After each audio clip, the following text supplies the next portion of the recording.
very, very good afternoon to all of you. It's a very special initiative here that we have launched the Capital Talk series. As some of you know, the university itself is 15 years old, and we had the privilege to host our distinguished ambassador on campus several weeks ago. And since then, a number of things have happened for us, but most importantly, the launch of this Capital Talk series prompted us to once again ask our distinguished ambassador to come and give a talk. Let me quickly say that the vision of the Capital Talk series is to essentially provide a forum for engaging in thoughtful and nuanced conversations surrounding some of the most important and critical issues of our time. We try to bring people both as speakers and participants from different walks of life. We also open it to a select set of students, but as you can see, most of the audience present are not necessarily our students, but they are people who largely are from Delhi, who have the opportunity to come here as opposed to travel an hour and a half to come to campus. I want to say that this university that we have been part of was established in the year 2009, and we had a very modest beginning in this manner in 2008. The reason I always like to show this picture is that we began in a very modest manner with nothing on campus barely 15 years ago. And this journey that we began in 2009 has brought us to where we are today. We began with little over 100 students and 20 faculty members and staff, and a 50-acre campus with just one school. This journey has brought us to where we are today with over 12,000 students and nearly 4,000 faculty members and staff. The students come from 75 plus countries, and the faculty and staff come from 50 plus countries in the world. And we are very fortunate that we've been able to build a global university in Jagdishpur village in Haryana, in Sonipat. We have 12 different schools: the law school, a business school, a school of international affairs, a school of government and public policy, a school of liberal arts and humanities, a school of journalism and communication, a school of art and architecture, a school of banking and finance, a school of environment and sustainability, a school of psychology and counseling, and a school of languages and literature, and most recently a school of public health and human development.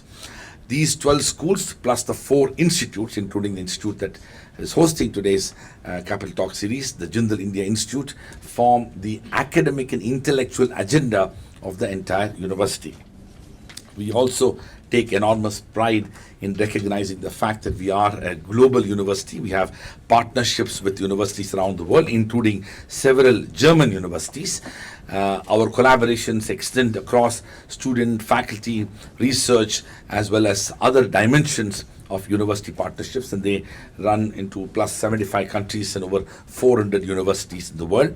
We are also very interdisciplinary in our approach towards education. We offer courses across different schools and programs, regardless of whichever school or program our student belongs to. He or she is in a position to take courses, both UG, PG, Masters, as well as PhD courses. Our intellectual vision and our research commitment has brought us to where we are today. We have a very vibrant research culture. Our faculty members are contributing to research in a significant manner. They have received research grants. They are part of several foundational grants as well as publications. They produce over 200 books published across major publishing houses as well. We, of course, have now, in the last 15 years, have received a number of recognitions, including the fact that we've been recognized as India's first-ranked private university. Our law school has been recognized #1 law school in India for the last 5 years in a row, including the most recent QS World Rankings released just 48 hours ago. But most importantly, we have been declared as an institution of eminence by the Government of India. As some of you know, the Honorable Prime Minister of India made a major public policy announcement 5 years ago with a view to identifying 10 public universities and 10 private universities in India and to give them the status of an institution of eminence. After an elaborate process, 8 public universities and 4 private universities were selected, and that led to we being declared as an institution of eminence by the Government of India. This gives us freedom, flexibility, autonomy, and all of that. I want to stop here and say that it's an absolute delight for us to be able to host all of you here. We have a very special relationship with the German ambassador, and because he introduced us to a very distinguished member of the Dr. Conrad family. And as some of you know, Dr. Dieter Conrad, the lawyers and the people who are connected to law may know and appreciate the fact that Dr. Dieter Conrad's work significantly influenced the Indian Supreme Court, which led to one of the most important and defining moments in Indian legal and constitutional history when it declared the doctrine of the basic structure.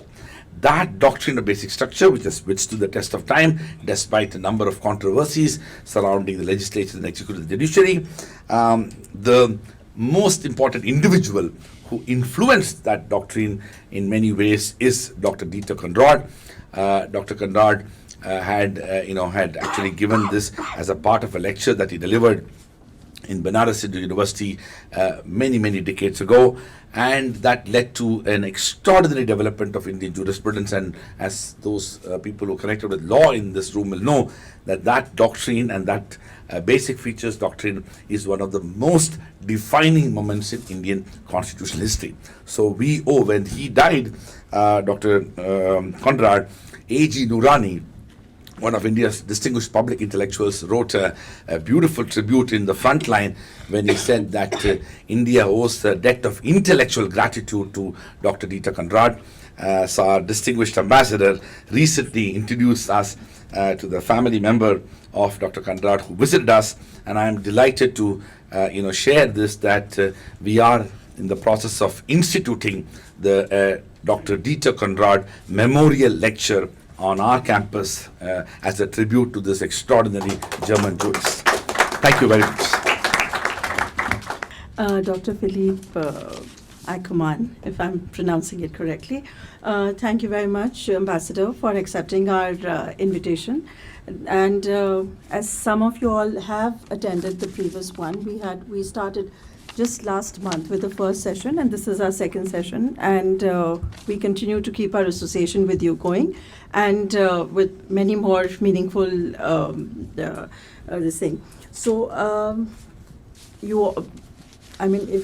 if maybe I can do a short introduction of the ambassador, a very seasoned diplomat who has worked in India between 2007 to 2010. Specifically received, I would say, his love for education in particular, that I would like to emphasize, especially history and economics. He received his doctorate and has been in various countries, including America, with very special assignments in Morocco, in New York. And also he has headed, which personally I'd like to know more about this one, German Provincial Reconstruction Team in Afghanistan. He has been our political counselor, as Shubhajit mentioned, and he's been, so India, and India's evolving and changing, and it'll be exciting times because the elections are also approaching. Before India, the ambassador was posted as the DG in Africa, Latin America, near Middle East at the Federal Foreign Offices for almost 5 years. And I would like to, on behalf of JGU and on behalf of the entire community, a very warm welcome to you. And Excellency, would be great to also, you must share your experience when you visited the campus. I'd invite you to share your thoughts on and before that, I'll invite Dr. Cholia. Dr. Cholia is our Dean for the Jindal School of International Affairs, and also the Director General for Jindal India Institute of Jindal Global Institute. A leading columnist, you read him often in Hindustan Times, and you see him a lot on television, on his show, on international issues, and also hear him on radio. He anchors a very famous show called Indian Diplomacy on Doordarshan. So I'd like you to start off. Thank you, Professor Khan. Namaste. So happy to see you all. I'll just briefly introduce the Jindal India Institute for those of you who are hearing about it and learning about it for the first time. This is a new think tank within JGU that's been launched on Republic Day, 26th January of this year. And the purpose of it is to promote a positive understanding and appreciation of all aspects of India in the international community. So it's a very soft power focused and soft power based initiative that is supposed to help keep the flock of those who love India and also to convert people who are skeptical about India to rethink. And our target audience is worldwide, and we have done a number of initiatives under the India Institute already in its short duration. Let me mention a few. We have trained diplomats, 51 diplomats from more than 30 countries here in our Delhi facility on Indian politics, democracy and elections. So that was one of our major initiatives, and it's been very widely received, well received, and the satisfaction we get to see when the diplomats are taking notes, when our experts are speaking about all aspects relating to Indian elections, I cannot tell you in words. So likewise, we are doing something very seminal and important for the Indian diaspora. We are launching a new Rediscovering India summer school from 1st to 15th of July for diaspora across the world between the ages of 15 and 25. It is to help them to come back to India and to learn in a very deep way about not just the glorious history and the civilizational greatness of India, but about its contemporary dynamism and the optimism about its future. We are also designing the world's first, not just India's first, fully transdisciplinary online 1-year master's degree program in India studies. This is going to be on Coursera, and mind you, when I say India studies, we're trying to break out of the mold of the Western, typical Western notions of India studies or South Asia studies have been very sociological and anthropological only, meaning they mostly look at India from the lens of caste and religion and nothing else.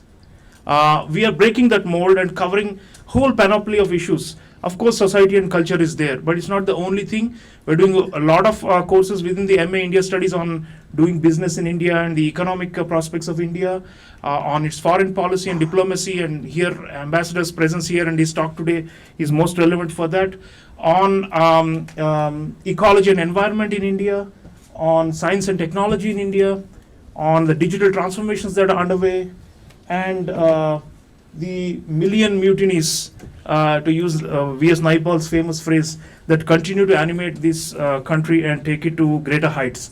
So I'm just mentioning a few strategic initiatives of the India Institute. Do visit the India Institute website. We have a large number of fellows and senior fellows drawn from among our own faculty members across all the schools. And we also have expert commentaries as well as events and training sessions coming up. We are going to be doing for the benefit of the new diplomats. I'm told that there is a season in Delhi around September when a lot of the new freshly arrived foreign diplomats take charge in the missions. And we are going to be doing a day-long course on understanding Indian foreign policy for them, leveraging our extraordinary scholar diplomats from among our own faculty who have retired from the Indian Foreign Service, but also those who have studied and written about it. So, friends, do visit and learn about the India Institute. We need your patronage and your support and your encouragement. And this is a completely non-partisan initiative, and it's meant to really change the perception and the narrative about India and to reverse some of the negative stereotypes that have been circulating. So we very much rely on word of mouth in quality circles like all of you. Thank you so much. All right. May I invite our distinguished Ambassador, His Excellency Dr. Philipp Ackermann, to share his reflections. Professor Rajkumar, Professor Taulia, ladies and gentlemen, dear friends, it's an enormous honor and privilege for me to be the second speaker in this series of speakers. I hope you'll get more prominence after me, but you have to start somewhere. So I'm very happy to be number two. I have to say that at the outset I speak under scrutiny here, and I'm very happy to say that three of my most favorite European colleagues are here: Nikolai from Bulgaria, Peggy from Luxembourg, and Matea from Slovenia. Three distinguished ambassadors of the European Union. I'm very happy that they are here today. I would like to thank you for giving me the opportunity to express myself on Indo-European partnership, Indo-German partnership. But I think I had prepared a little speech, but after the weekend, I think I should rearrange my thoughts. And after this remarkable weekend, we should maybe start by having a look at what the world looks like right now.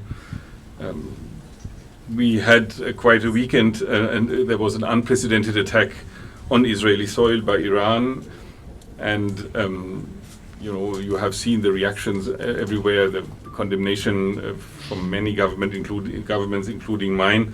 There is a clear fear of escalation. There is growing insecurity because of the tense situation in the Middle East.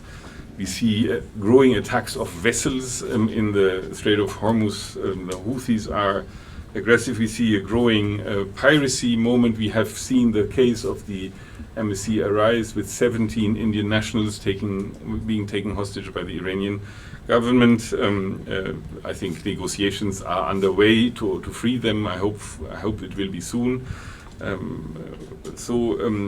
We have, we are in a period where the international diplomacy tries to de-escalate as much as they can the tensions.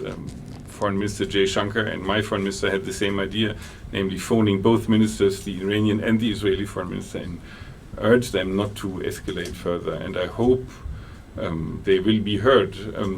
This message will be heard. The jury is still out, but I think the international effort is quite remarkable to calm down the tensions. But we have to look elsewhere also. There is still a war in Europe going on. The war in Ukraine is nowhere near an end or a solution. And I think there won't be a solution very soon. We'll have to face the fact that the relations between Europe and Russia will be very tense for a long time, if not hostile, with all the consequences. Then look at what happens in China, of great concern to India. China, a much more assertive, if not aggressive, power in this region, in the oceans as well as on land.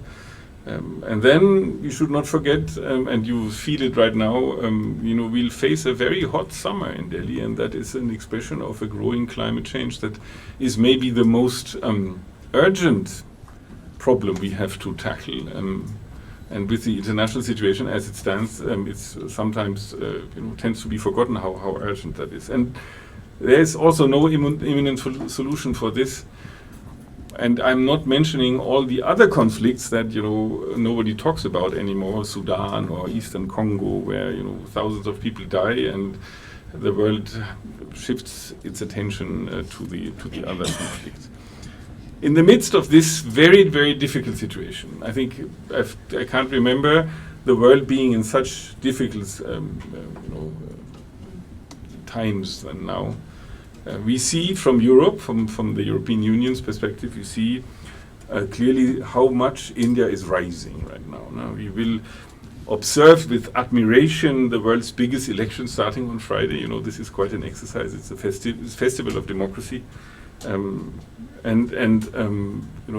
matter what happens in these elections, no matter who will be winning these elections, I think we will see more of India on the international stage.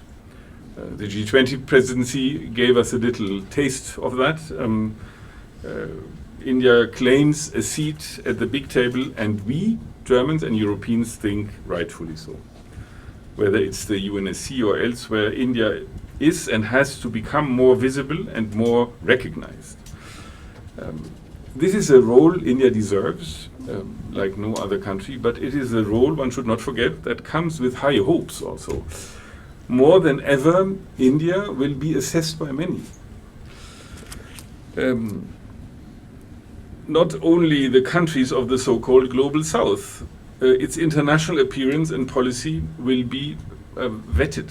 And we see now many governments reaching out to India, including my own government, and we expect India to play a bigger role in international politics, but you should not forget it is a difficult undertaking. the job is not easy, and the hopes, as I say, and expectations are very different. Let's say Russian expectations from India are different from the US expectations of India. So how will India manage to find its way in this new sort of role it will have? I think India's foreign policy, and that leads me to the topic I have to talk to, is very pragmatic. India has always had as a guiding principle what is in our best interest, and I think that's a very valid and acceptable position. And it's on the background, against the background of this position, that I would argue that it is in India's interest to develop a firm and solid partnership with Europe, and including with Germany. I think we are already very much on the way, well on the way, because it's also in our interest to develop this partnership. So it's in our mutual interest. Why? Let me try to reduce it to one sentence. Both India and Europe have a profound interest to maintain the international rules-based order. Now that sounds very theoretical, and it sounds a little dry, because normally one would say that we share values like democracy and freedom of speech, and I think that's all true and very important, but I would like to say, why is it so important that this international rules-based order should be maintained, and why is it in our mutual interest? I think India, as well as Europe, has one big aim, namely to develop the society and the India people's lives. Develop them, make them more prosperous. It's the vision the current Indian government very clearly has. It's a vision every European government has. And this is only possible, we have to face that, if the international rules-based order is recognized. Now let me give you one very brief example. The trade routes we are talking about. The moment the Houthis are bombing ships, and the moment piracy is getting up again, trade routes are interrupted, are disturbed, and the flow of goods being outside, coming into India or getting out of India is completely interrupted, and we will all face quite a lot of consequences and economic problems. You remember the IMEC idea of the Indian government during the G20 summit, the Indo-Mediterranean corridor, economic corridor.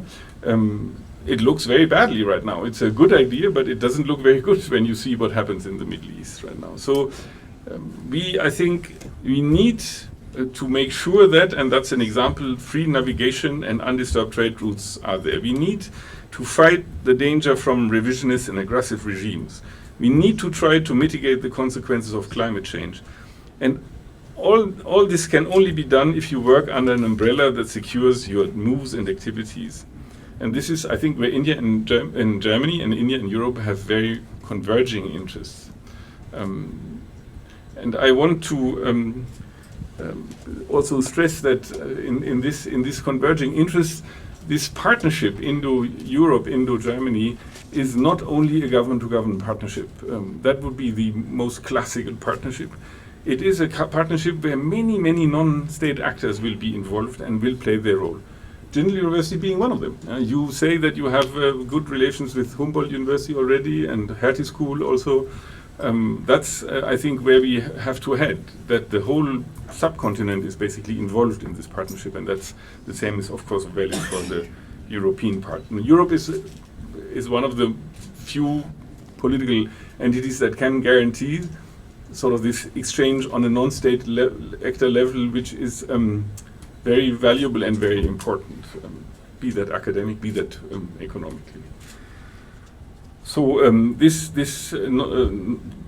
sort of comprehensive partnership is very much alive, and let me therefore, starting by putting the emphasis on this and not so much on the political bilateral relationship, which works and which is very fine and is extremely alive, but is sort of a normal diplomatic correspondence, so to speak, a normal diplomatic communication. I want to stress the points here that are basically a bit outside the normal, the mainstream diplomatic relations way. So I would be very dryly starting by business. We see that Indian economy is the fastest growing among the major economies in the world this last year. It has been, I think India has turned into some gigantic construction site actually. You see the highways, you see the airports, you see the trains being renovated, being put into a much more modern, much more connected way, and I'm very impressed. When you look 15 years back, what happened here in the last 15 years is just unique and very, very strong. And in this context, I think India will be an ever more important part of the world economy, and the consumer market will grow, and also as a major producer and exporter of goods. We feel in Germany that now I have to talk about Germany more than about Europe, but I think you can interchange both. We feel that a business attitude towards India is steadily improving. We have more than 2,000 companies of German businesses here in India. They show sustained interest, and I think German investors are convinced that India is one of the most favored investment destinations in the world. That's what we feel when we talk about India.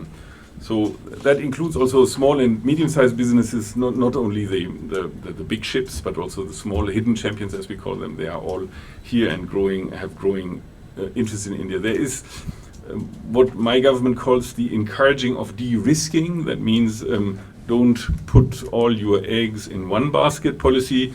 That means look out of China also once in a while, and India of course comes to mind very quickly when you do this de-risking reflection.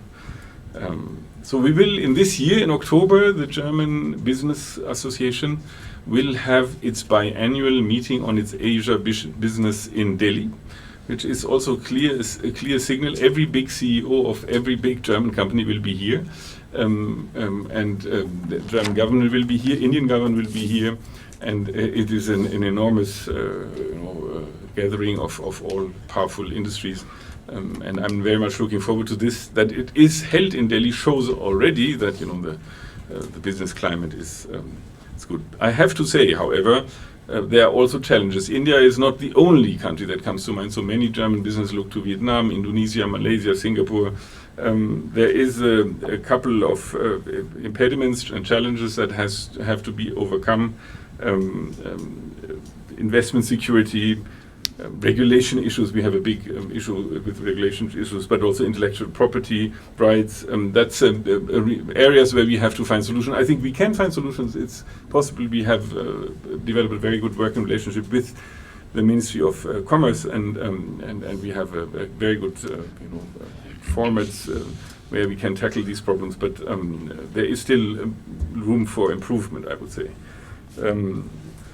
I would like to make a very, very strong point here that India and the European Union are in the midst of negotiating a free trade agreement. And this free trade agreement for us is of utmost importance. I would say that once we concluded this free trade agreement as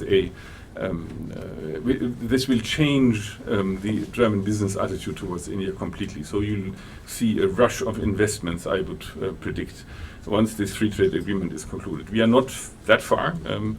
There are still a lot of bridges that have to be built. I think there is determination of both sides to come to a good end, but I think an extra effort after the elections is needed from the Indian side as well as from the European side to get somewhere. So FTA for my government with the European Union is an utmost priority. And we will push hard for it in Brussels that the European Union will get a deal, and we will support also negotiations here.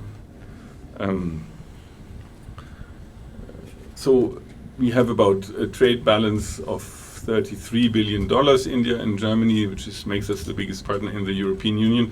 It's a considerable amount, could be better. With China, it's 350 billion, so it's more than 10 times more. But I think there will be more in the coming years. But FTA, as I said, will make a big difference. And I would also say this is not a one-way street. What we see is also growing investment by Indian companies in Germany. And that's something we welcome wholeheartedly. There is a lot of Indian business now in Germany, which makes our economic life more thriving and vibrant. So my second area and you will not be surprised that I bring it up here, of common interest is academic cooperation.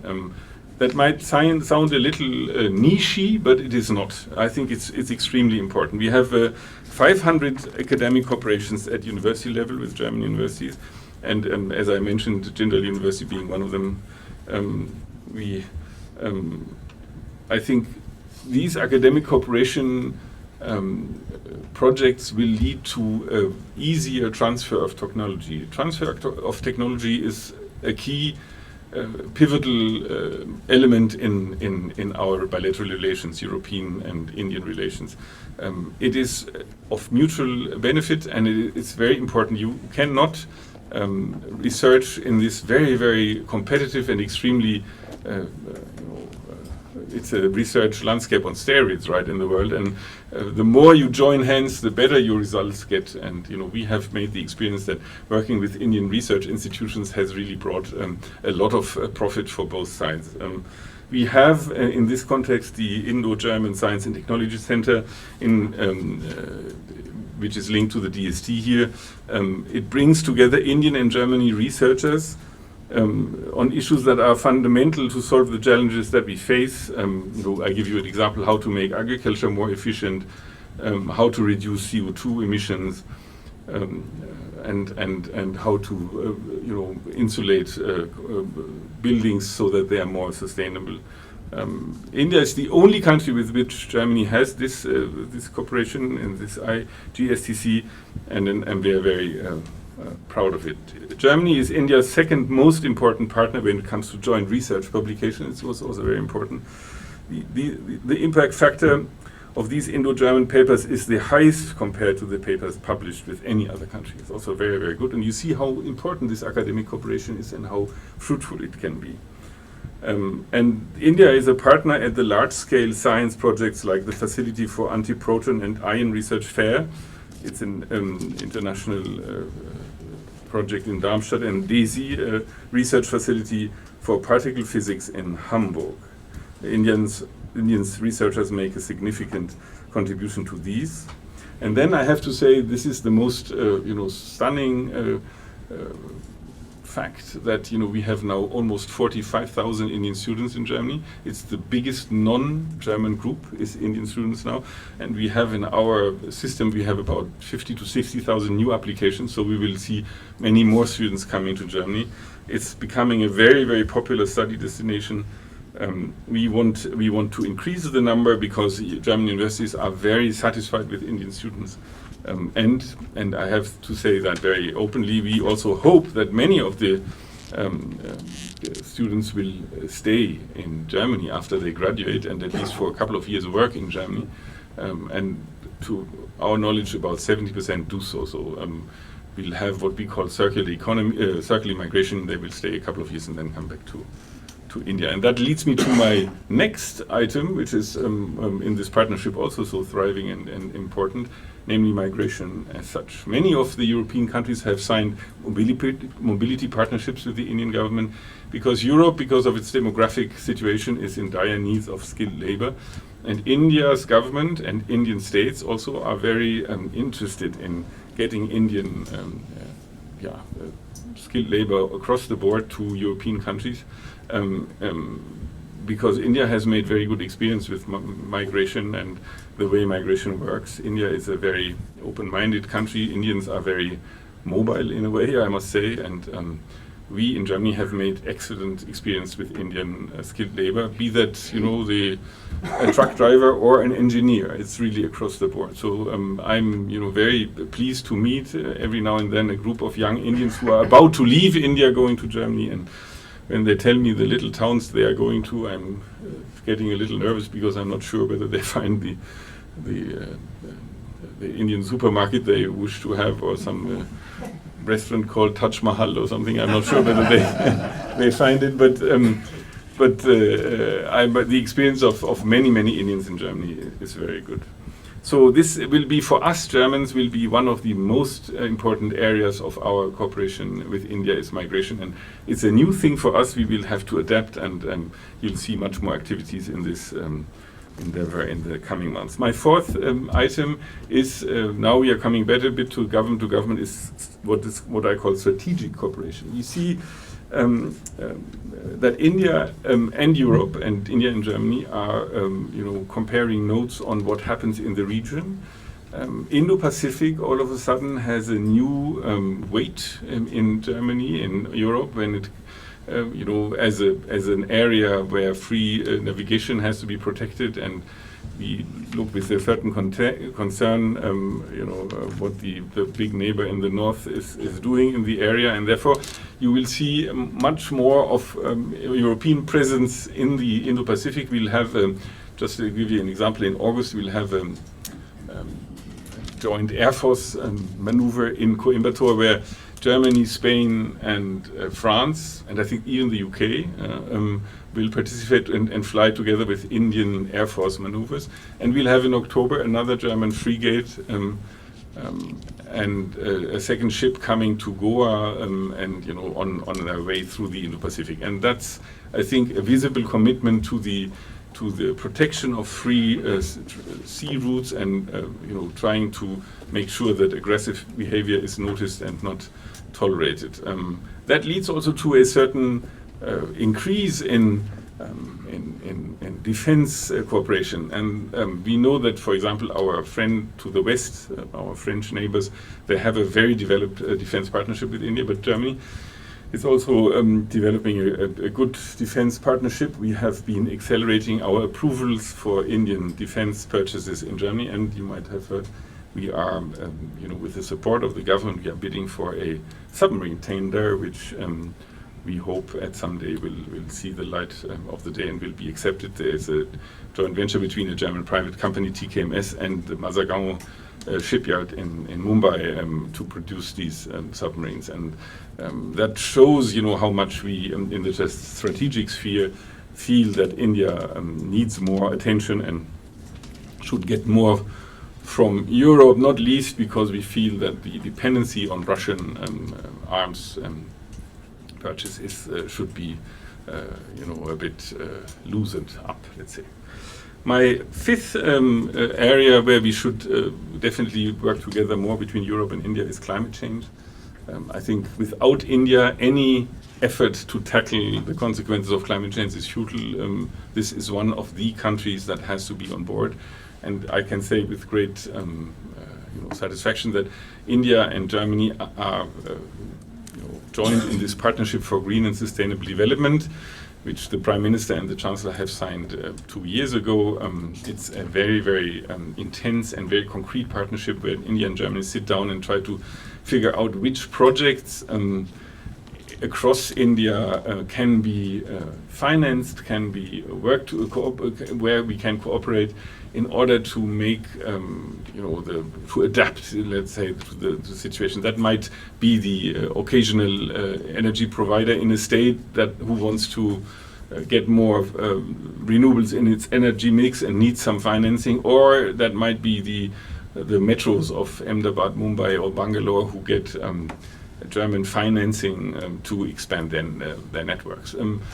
So this is very down to earth, it's very palpable, and I can say that this GSTP partnership is maybe the biggest partnership within Europe, but the rest of Europe also is very involved in this climate change discussion. We are trying to coordinate also to see where the many projects with other European countries have their priorities, be that France, be that Denmark, or smaller countries who have really a great, I think Slovenia is doing a water project, I know that for sure, in the Ganga, Namami Ganga exercise, and this is all very, for us it's very important, and we are really working very closely with the Indian side. The list is not finished. I could have talked about culture and tourism, but I don't want to take too much of your time, and we should engage in a discussion. I think this is a Indo-European partnership, Indo-German partnership is a very comprehensive partnership. It's a very lively partnership. There's hard power like, as I said, defense and technology transfer, and there's soft power like students exchange programs. It covers an enormously broad range of fields of common interest, and I'm very confident that it will grow in the coming months and years. And it is a great privilege to, contribute, albeit in a modest way, to this partnership as an ambassador here. Now, let me come back to what I said at the beginning, because I don't want to underestimate the importance of that. One of the pillars this partnership is, based on is, of course, the fact that both the European Union and its member states and India are democracies in a real way. There are different democracies, as democracies tend to be different, also within Europe. But one of the common denominators on which we build this relationship is, of course, our our sort of love for democracy, our shared values when it comes to freedom of speech and human rights, and therefore this also should not be underestimated in this partnership. So you see, I'm painting quite a rosy picture against a very dark background. So I think there is a lot of things to be said and a lot of things to be done between Europe and India. I'm happy to be part of it, and I think under these circumstances the partnership is ever more important and should be ever more cherished and deep. Thank you very much for it. I have to say that